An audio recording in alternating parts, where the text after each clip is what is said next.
Firstly, and this is a very serious and important question, will the Home Secretary confirm that the inquiry will also cover the government, police and CPS response to the murders, and especially the handling of public communications and the appalling riots that followed? It's a very important question. I would be grateful if the Home Secretary would directly answer that in her response. Now, the Prime Minister this morning acknowledged that he knew about the background to the case and to Radu Bakana himself, including the fact that he had been referred to Prevent on 3 separate occasions, and that Radu Bakana had been found to be in possession of ricin, a highly toxic chemical, and a manual detailing al-Qaeda terrorist methods, itself an offence under the Terrorism Act. The Prime Minister also said this morning that he did not disclose any of this to the public in the days and weeks after the murders for fear of prejudicing the subsequent murder trial. And it is, of course, important for journalists and for politicians, and indeed this House, to do nothing that might prejudice a trial. But David Hall, KC, the independent reviewer of terrorism legislation, said this on the Today programme in the context of this case in October, and it bears quoting in full.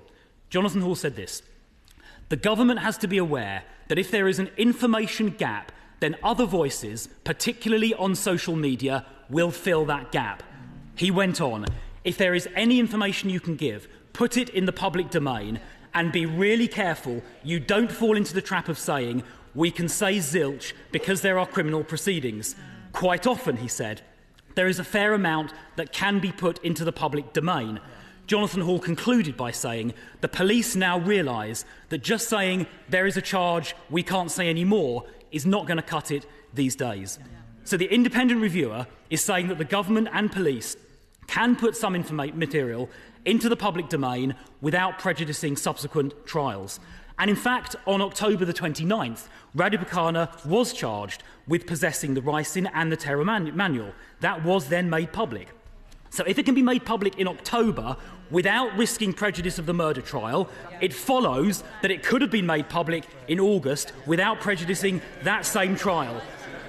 Background facts on other cases over the years have been made public after arrest and before trial without prejudice, and the shields relating to 2 of those cases are in this chamber.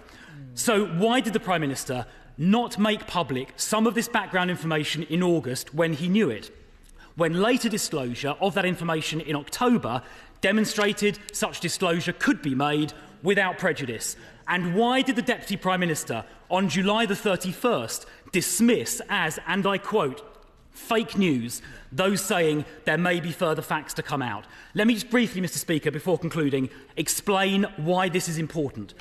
As Jonathan Hall said, if there is a void, then misinformation, especially online, can fill that void. And this appears to be what happened here. And some of that information, it is said, originated overseas from hostile states. It is possible, indeed it is even likely, that this misinformation that was put into the void fuelled the totally unacceptable riots we then subsequently saw. So, will the Home Secretary accept, given what I've just said and what Jonathan Hall said, does she accept there should and could have been more openness and transparency, as I just set out, without prejudicing the trial, and that disclosing more of that truth openly and transparently would have helped combat the damaging misinformation that circulated and which arguably fuelled the riots? Will she confirm the inquiry will look at that aspect of events? Mr. Speaker, this was an appalling tragedy. Young girls murdered with their whole lives ahead of them. Let us all learn the lessons from this tragedy in honour of their memory. Home Secretary. Thank you, Mr. Speaker. Well, the Shadow Home Secretary raised a series of points, which is obviously a substantial shift in position for him and his party from the position they have taken in government. He asked about whether the status of the inquiry. I can confirm it's going to start quickly on a non-statutory basis in the same way that the Angelini inquiry did, but I can confirm it will be given whatever powers it needs, including on a statutory basis, so that it can get any information that it needs.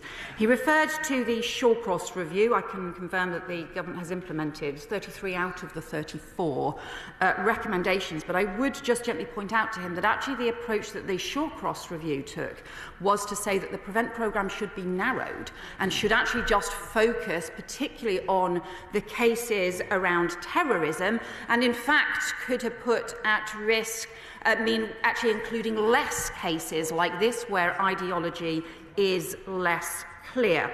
He then raises the issue about the information that was provided, and he will know that the Contempt of Court Act was set out in 1981. The Jonathan Hall has indeed highlighted the problem of disinformation online, social media actors who are not bound by the same rules that the police, the media and the government follow. And he refers, for example, to the name and the nationality being provided, which in practice they were in this case, after misinformation appeared online. But ultimately, he has also said all of this is governed by the Contempt of Court Act 1981, and the Law Commission is reviewing that. But it is not for the government to ignore the law or the advice that we are given when justice for families is at stake. And let me point out to him that the previous Conservative government did not publish information before the trial about the PREVENT referral for the perpetrator who killed Sir David Amess. None of us criticised them for that because none of us wanted to put at risk justice for Sir David's family, nor did they publish information before the trial on the PREVENT referral of the asylum seeker who killed Tom Roberts. In fact, they didn't even publish that after the trial. It only came out in the inquest. And the minister, who even after the trial refused to answer my questions on whether they knew that he was wanted for murdering 2 people in Serbia when he was allowed to enter the country, was the current Shadow Justice Secretary. Now, we have been keen to publish the information on PREVENT referrals from the start, but throughout, the advice to us has been clear.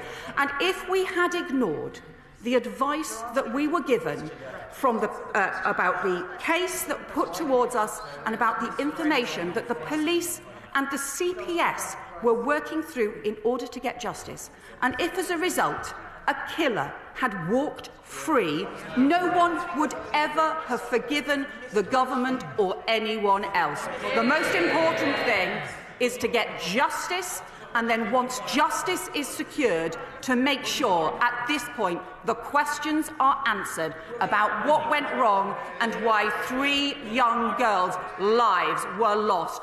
That is the question he should be focusing on right now.